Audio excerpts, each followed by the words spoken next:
You're listening to Interchain FM, the Cosmos radio station. If you're seeking alpha in the cosmos, look no further. I'm your host, Chango and Chain. I'm here with Jake. Hello, Kim of Mitosis.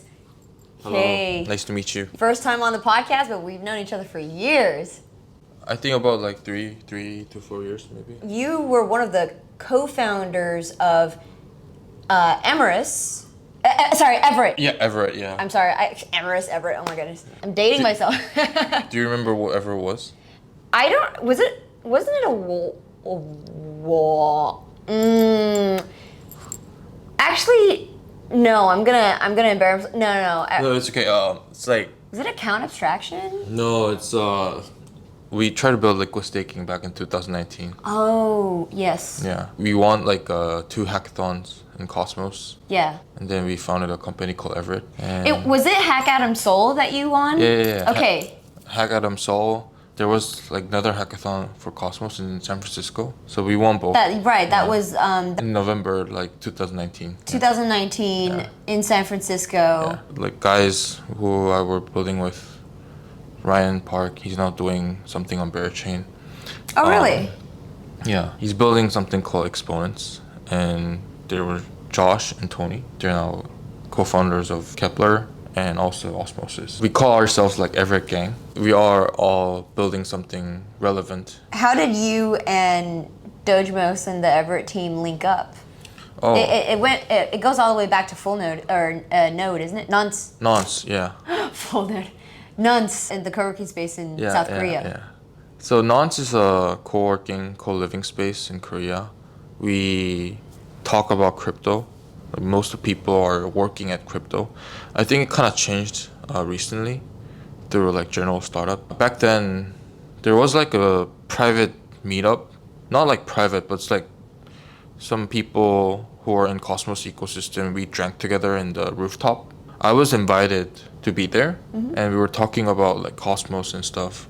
And Ryan had this like crazy idea about like making staking positions liquid, and I thought it was like super interesting because like I think the staking market will be, now it's kind of obvious, but back then it was like pretty crazy idea because I thought staking market would be more than like billions, like easily, and I was right. If you could not liquidate, it's like make this liquid staking positions liquid and make it tradable in the market. I think it would be like $1 billion startup idea. Yeah, I talked about this idea, and that's how I got to meet Josh and Tony, and we formed a team. And then let's just prove our idea at the Hack Atom Soul, and that's how we got to meet you as well. Yeah. You are the moderator of. I organized it. Yeah, organized it. Yeah. And the one in SF. Yeah. It's such a small world, but I don't remember meeting you directly or like engaging with you actively there. Yeah. But you're the one who like announcing. Gave you the big check. Yeah. That was good stuff. I mean, it is really groundbreaking when you come to think of it. It was 2018. Was this independent of Felix's research at Chorus One? Because they also wrote about liquid staking around the same time. Remember this? We had Interchain Conversations. That was the first the first ever Cosmos conference that we organized from the team. There were a lot of ideas and implementations around liquid staking back then. There were like, I don't remember fully, but like there was like liquid vouchers, delegated tokens. So it's like the assets are fungible among the same validators. So if I delegate to validator A, the delegation vouchers are fungible among the same validators, but it's not compatible and fungible with the other validator. So there was other ideas as well. Yeah, that's kind of an unfortunate design. I would say that would be like sort of the naive liquid staking design. Yeah, but I think it's like, when you think about how the crypto market kind of evolved, is basically about the composability and the fungibility of the tokens. And the more you make the assets more composable to the existing DeFi market, it's easily to kind of penetrate to the existing DeFi world, and it's fairly easy for users to actually kind of understand the whole concept. So it's basically like how ST ETH, the Lido ETH, kind of succeed is because it's they try to like work hard on in the early days that ST ETH is equivalent of the same ETH, because like ST ETH does rebase, and the number of the tokens increases over time, which makes it always ST ETH is the same with ETH, and they try to create like a pool on Curve, and the more the liquidity that the Curve is, people kind of resonate with the idea that liquid staking is equivalent of the underlying asset, and the moneyness of the ST ETH increases over time, which makes people to kind of feel comfortable that holding ST ETH is a rational thing. And harkening back to how large the liquid staking market is, just look at Eigenlayer now, circa 2024. Yeah. In the VC markets, people were trying to sell pre-mainnet Eigenlayer SAFTs at a $16 billion valuation before they launched. We always need to think about the FDV, which is like fully diluted valuation. I think it's around like $5 billion. You know what else is valued at $16 billion? What? XAI. Elon's competitor to OpenAI. Just look at how many ABS modules are on Eigenlayer versus an Elon Musk AI project. That just shows how frothy the crypto ecosystem got, at least in the VC world, in terms of the high FDV, low float tokens. Now you're building Mitosis. Tell me about that. Before talking about Mitosis, let me just talk a little bit about the liquidity providing dynamics. And after telling about this story, it's much more easier to resonate with the Mitosis thesis, I think. You mean frame the problem of liquidity providing? No, I think it's not like framing the problem. It's more like it is framing the problem, but I don't think people kind of understand how the liquidity game works. Okay. In the real life. Most of you guys who are listening to the podcast, maybe researchers, but some of them are like retail investors. They encounter with providing liquidity when the new chain kind of pops out, and they bridge over to the new chain, and then they provide liquidity into DeFi, and they're just like farming points. And during farming points, they just wait about 6 months, and they have this kind of like hoping and coping mechanism about these points will be worth something. And eventually, when the airdrop happens, people are just like yapping about like the amount of the airdrop is not enough, like what they have expected. And, sure. Yeah. It's kind of a rude awakening in this cycle because the value really isn't there for holding a token and yield farming as opposed to 2021. In 2021, that was like the renaissance of DeFi yield farming, when you would easily get six figures with an airdrop. And nowadays, if you're restaking ETH on EtherFi, your airdrop was like 1,000. For a couple, not a lot. Yeah. As well as farming Eigenlayer points, right? Yeah. So. But we have to think about it. Why did that happen? I think, but before that, don't you think that the Luna crash had anything to do with it? Like unsustainable yield. Yeah, that kind of made people to kind of suspicious about the DeFi yield. But I think it's more like, where did all the yield go? When you think about it, the price of the Bitcoin was like the highest all-time high right now, and also for other tokens as well, right? But the yields in the DeFi world, it's like actually kind of decreasing, even if the crypto market back then was like way smaller.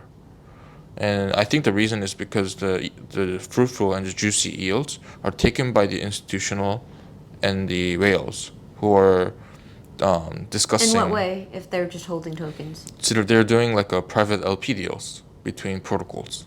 So right. Instead of the protocol, the protocols are agreeing to these private deals as opposed to doing it publicly now. Yeah. Right. So I think you already have heard about these deals, but I don't think retail investors have never heard about this. These infos are strictly happening under the hood, and only the several counterparties who are involved in these deals are exposed to kind of this information. And I think those are the ones who are taking the part where is the juicy yields are going, because like they're taking the actual like tokens, Right. not the points, you know. Totally. We see this because the market has evolved to include institutional investors. There's a pressure for protocols to attract institutional liquidity, and as such, they end up giving up a significant percentage of their token supply. Whereas before, these players weren't involved, and so the protocols wanted to attract retail investors. Isn't that interesting that we're not seeing as much retail and community involvement in this cycle than we did last cycle, and it's all just institutional players? Yeah, It's but kind of sad to realize. you know, but the point that I want to make is like, I'm not saying that this is a bad thing. It's Well, it is what it is. Yeah, it is what it is, and it's I think it's a pretty natural thing. The market is evolving, and you know, the way how industry kind of evolves is basically the only like limited number of people has the informational asymmetry, and based on this asymmetry, they kind of make the profit, and then slower the time goes by, then the alpha kind of, you know, closes the gap, and you know, the market evolves, and then there's a new norm basically, and that repeats and repeats over again. Sure. And yeah, so I'm just thinking about like, what's the downside if these private deals kind of, you know, if it's just stuck in the status quo. Well, it's antithetical to the ethos of crypto. Yeah, so and that plus, I think it's like, you know, it basically exacerbates the open market of DeFi, where, you know, like the new launched DeFi tokens and the platform coins, basically, they kind of went down after the TGE. And I'm not saying what token exactly, but basically someone who's getting tokens early are dumping in the market, and someone who's buying in the retail are being the exit liquidity. Yeah, so I think that's why people are just like obsessed with meme coins. That's exactly why. Yeah. Right. Retail investors are 18 to 45-year-old men, and this is like, I'm just statistically saying, like on average, 18 to 45 years old, male, and spending not more than $2,000 per transaction.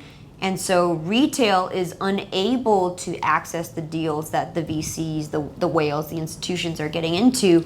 As such, it's kind of like a rebellion against that status quo that has overflowed from the previous cycle, really. And it's kind of like an open rebellion against that, which is why they're going into meme coins. And meme coins that are, you know, fair launch, and they do like a CTO or something like that in order to like be the, you know, founder of some meme coin, and then therein they get the same access as any other VC, but at a much smaller scale. But they could possibly obtain the same like 100 to 1,000x as a VC would. Yeah. So basically, people want that exposure. Like, we need to basically make DeFi better. Like, once again, like the last DeFi Summer happened. Yeah, well, let me ask you, how do we revert back to when it was, when retail had the leg up over privileged investors? Because now we have different players in the game, like you said, institutions. Yeah, what I'm saying is that the bad part happens because, like, in the private LP deals, the downside is that these deals are doing under the radar. What I'm saying is that should be done more in the public side. So the way I think, like, how do I make this into the public deal instead of making this more privately? And I thought for myself about like several questions, like, oh, who has more leverage in terms of, you know, the negotiation power of private LP deals? And in most cases, the liquidity providers, they have the most of the leverage, because like they were the one who decides the yields, and if they don't think it's juicy enough, they don't provide. And think about like, what are their demands? What are their, like, you know, needs basically? Even if they're providing liquidity under the hood, they're basically locking their liquidity for like 6 months to 1 year. So it's basically like, let's think about like how Pendle succeed. Like the why Pendle succeed is because Whale loves these kind of protocols. The why Whale love these protocols is basically they provide liquidity into protocols, and they divide it into PT and YT, and then they can early exit their yields, converting their assets into PT, and then they can realize their returns much more easily, and then they can with lowering their opportunity cost, they can invest into other protocols, something like that. So it's basically what I think the demands of the ones who are providing the liquidity in the private deals. They want financial freedom in terms of these paying the opportunity cost. Yeah. So I think what Mitosis kind of feel the discrepancy between what private LP deals are kind of suffering at the moment is basically we trying to bridge the gap of illiquid liquidity deals to become more liquid. And that's like the initial like 6 months goal that we want to kind of achieve. Try to make these illiquid liquidity deals to be composable in the DeFi market. So there's people who want to enter can enter in a certain price, and someone who wants to exit early can exit early in a certain price. Yeah. So it's basically we're trying to make the whole DeFi liquidity landscape more capital efficient, and trying to find the right price of your opportunity cost. So I think that's what's missing in the current DeFi space. By the way, if you want to follow what Jake was talking about in regards to Pendle, you could click on this video right here. We did an interview with the founder of Pendle. So if you need a primer, go watch that. Jake, Mitosis, where does that fit into this DeFi liquidity / capital efficiency landscape? Our goal is to make other chains that we support to be capital efficient, which means we are building application called ecosystem-owned liquidity, which is ecosystem-owned liquidity, as opposed to protocol-owned liquidity. What's the difference? Yeah, it's ecosystem-owned liquidity is basically where instead of you as an individual provide liquidity directly to the DeFi protocols, you join the ecosystem and provide liquidity with the ecosystem. You get a better deals by joining the ecosystem, and we have more network effect by having composable LP tokens. And by having composable LP tokens, you get another chances of, participating into like complex DeFi applications, or you can also either sell to the market and exit early and gain the returns, paying your opportunity cost and exit early, something like that. So it's basically we want DeFi market to be capital efficient, but for multiple chains. We believe that multi-chain DeFi is it's already happening, and there's gonna be multiple AMMs on many different chains and multiple lending protocols on many different chains. So the liquidity itself will be very separated basically, and I think it's like inevitable path that we kind of the market is trying to go, and trying to be relevant in this space is that we want to make this liquidity to be sticky to every DeFi ecosystem. So that's why we're building applications for all the chains that we support. We currently support like 8 different chains, but we haven't launched our own chain. And the purpose of why we're building our own chain is to make the composability of the illiquid liquidity deals and form a unique composability on our chain where you can trade or execute a very complex financial transactions on top of Mitosis chain. Okay, you're basically solving the liquidity fragmentation issue across all of these various non-composable ecosystems. And now you're creating basically like capital efficiency middle layer in between. That's not necessarily a bridge, but it has the same effect. Yeah, similar effect. And so with a chain that's going to be that layer that's going to allow users to do financially complex deals, would it look similar to if like a money manager were to use this product, they would be able to structure some kind of like options and like future, these sorts of like complex structured markets, and really do that on chain without ever going through like a derivatives market, like a centralized derivatives market. Yeah. So I think that from an end user perspective, who actually provides the liquidity, I think when more and more like people provides the liquidity to DeFi, we basically need to like welcome someone who doesn't have a, like intellectual understanding of how every transaction works, but basically who wants to provide the liquidity and earn yields. Yeah. For those, like it'll be like a similar UI. You just park your assets into Mitosis, and then that assets will be provided into the DeFi market, and you just get the yields. And that kind of abstraction should be happen on, I think, on every DeFi application who need to that they need to lock their liquidity into the protocol. And especially in Mitosis side, I want people provide liquidity without understanding what chain or like or something like that. Right. It's right. Everything is getting aggregated, not disaggregated. And that's the future direction. Definitely. What sorts of assets would they be locking up? And it would be collateralized? It's basically something like you have ETH, for example, and I want to provide my liquidity, like ETH liquidity, into ecosystem owned liquidity, basically, and you just click button, and the box will say you're getting this amount of APR. In ETH? You can also decide if you want to get that into ETH.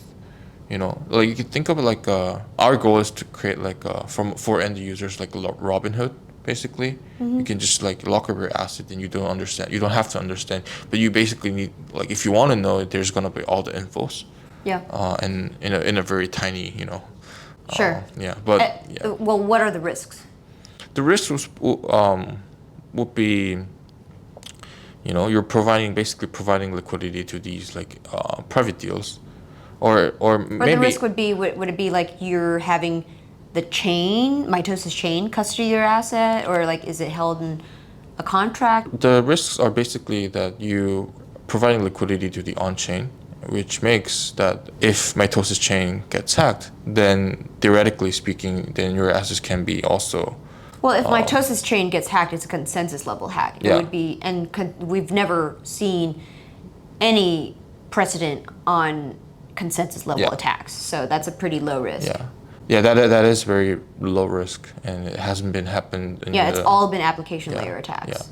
In terms of application layer attack, like we're basically providing liquidity to DeFi, right? Oh, so for example, if a user deposits their ETH into Mitosis, and Mitosis chain then sends it to intelligently. The liquidity inside the Mitosis is basically virtual liquidity. Right. So it's like a receipt, basically. Yeah, it's basically a receipt. And because what you're doing is really locking up the ETH on the ETH chain. Mitosis recognizes that, and then it creates a receipt and then distributes it across DeFi assets. DeFi protocols. DeFi protocols. So. So it has to be a two-way partnership communication between the DeFi protocols and understanding that the Mitosis liquid receipt of the locked up ETH is using the protocol? The DeFi protocol doesn't really need to understand how the receipt token concept works, because the sales that we do when we talk to DeFi protocols is basically we have this amount of money in our treasury. Oh, and they want POL. Do you want this liquidity? And in most cases they just like, we definitely want that liquidity, and let's talk, and then we do the negotiation on behalf of users for now. But we eventually, that's gonna be like decentralized. We want to make other parties to kind of do that kind of stuff, basically making ourselves scalable. But for now, we're doing on behalf of users right now. We're talking to 16 different DeFi protocols, talking about like, we can provide liquidity to your protocol, and let's talk about like what incentives that we can get. And we distribute that. And those would be distributed to the people that use your EOL. And talking about the end user product, like I think what we can also do is like making this like financial products for end users to be formed as a trenches. So we can first set up like a low risk trench where you can, it's a very minimal risk. Right, someone Yeah. who's like the absolute most passive investor, Yeah. low Yeah. risk, consensus level risk Yeah. by just staking their Yeah. ETH or whatever, and then they earn ETH yield. Yeah, and we can basically make that into trenches, and then if you want higher yield, you get better higher risks. Okay, all right, let's say on the other end of the spectrum, we have a sophisticated investor and they want to do like a complex structured product. How do they do it? In the mitosis ecosystem, I just mentioned about the virtual asset, right? So if you provide ETH on the ETH contract, you get same ETH, which is a receipt token basically, on mitosis, and you need to convert that into my ETH, my ETH, and which means if you convert that into my ETH, then you are saying that you agree to the underlying liquidity will be provided with the ecosystem of liquidity. And when you convert that into my form of ETH, then you have a voting power of where to allocate your assets. Which means with the my asset voting power, the voting results will be reflected on each underlying chains that we support, and that will be provided into DeFi protocol. So what happens is basically people in the mitosis, when they provide liquidity, they always have to execute a on-chain voting. But the problem with on-chain voting is that nobody actually kind of, participate on-chain voting on a regular basis, right? So the way we created a concept is how to make people to delegate their voting power to a trusted party. And we thought about it as like, well, how about if someone provides my ETH to, for example, like lending protocol as a collateral, then the voting power is delegated to the lending protocol. So the lending protocol can decide where to allocate the underlying ETH on behalf of users. So that's the design concept of architecture concept that I have in my head. Because that makes the governance or the DAO of the lending protocol or the core team, rather, to decide. Yeah. And it's like making them a custodian, or it's like making them the board of I don't know. Yeah. The broker. Like, to be very honest with the audience, like, I think this is a very clever idea, but you never know how this really kind of like the end result of this. Yeah, you really don't know. Of course, very clever Wall Street type sharks could look at this and say, "Oh, actually, I could do things this way." And if they have sufficient liquidity, they would be able to influence markets in that way. Luckily, we haven't seen a whole lot of that yet, but I think we did see some tremors of it with the Luna collapse. That was definitely a very sophisticated level attack with someone with a good amount of money. Good point. So what we actually did, for the last 4 months, is we opened up a pre-liquidity campaign, and the whole reason why we opened up is because when we open from day one with zero liquidity, then basically the attacks can be happened fairly easily, because the like if I want to attack the system like mitosis, if it only requires like less than 100K, it's very like it's fragile. Yeah, fragile. So we currently have about like 100 mil liquidity at the moment, and that liquidity will be transferred and be onboarded. And when that's fully integrated with mitosis, if you try to attack the governance system, basically you need to acquire more than a certain amount of assets, like something like that, right? So that we don't the system gets more robust. Right. Yeah. Of course, governance systems are pretty naively designed now. There could be checks and balances implemented to where there's some neutral third party that could veto something if there were an attack that came, and they would be able to see from like a mile away, hopefully. So I want to keep it short and succinct. Let's talk about housekeeping items? What can people look forward to in terms of mainnet and anything regarding what people can do if they're trying to farm an airdrop or something like that once the chain launches? The timing of this video, when you guys are looking, it's gonna be in between the launch of our testnet. Our testnet name is called Kim of Mitosis. I got inspiration from, you know, the Game of Chains, because I think the prime time of Cosmos ecosystem. That was then, yeah. Yeah. I wanted to kind of like. Do you know how Game of Zones was conceived, or rather Game of Stakes, sorry, the original? Wasn't it the purpose of like, you know, bootstrapping the validator set? It was actually there was a conversation with IrisNet. The problem was, how do we bootstrap a proof of stake ecosystem if there are 0 validators? So that was sort of the birth of the incentivized testnet idea, and it became the status quo. It's like the norm now. It became the industry. It became the whole industry. It's crazy. Yeah. Yeah. And the purpose of Game of Mitosis that we're doing is to people to understand how this mechanism that I just explained through with like about like more than 20 minutes, they can onboard and click some buttons, and the UI will be very seamless and like following every steps of what we are, you know, telling to the users. They will understand by like playing around, and the purpose is to you know, have more like accumulate more T-Mito tokens. That's basically test Mito tokens. Yeah. And the objective. And would that be able to be converted into mainnet Mito tokens? Maybe. That's interesting. Yeah, maybe.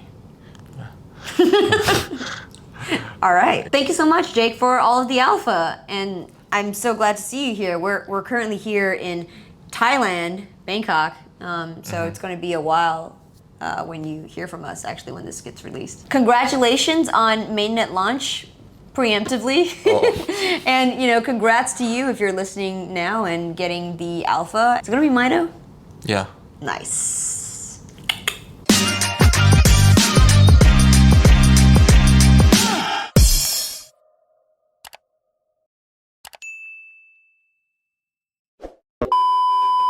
Awesome. Battery exhausted. Whew. That was a really good one. Yeah? Yeah. Totally. Thank you. Learned something new. I didn't know that I didn't understand that is why the yield opportunities were so shitty this time around. Yeah, you know, they all did the private LP deals. You know how much gave out? Like how much? For the like initial 20 million, they gave out 3% of their token. Damn. Yeah. To who? To the private LPs. One of he's not my friend, but it's like acquaintance. He sent me the info of liquidity providing deal, and we looked at the documents. It was pretty shocking. Nobody actually kind of knows this. Yeah, I know. So it's a very limited like intel. I think that should be the headline for this Yeah. one. Yeah. That's crazy. When did you learn this? You know, we opened up our liquidity program, and there were like a lot of whales and. Oh, they were like expecting it. Yeah. They wanted us to do something similar. With oh wow. They're like, oh, you're gonna give me this because we can provide like someone. I think it's like kind of thing, but what he said was basically we can provide one bill. Give me like 10% of your token supply with no vesting schedule. That's insane. Yeah. Well, we said no. Like the thing is, you know, like some protocols, they will accept this. You know? Yeah. And the more protocol accept these kind of deals, yeah. Well, it's kind of extractive. Yeah. It's very extractive. It's very extractive. Yeah. That makes me sad. It is what it is. I know. You are a very it is what it is kind of guy. Yeah. See you, Jake.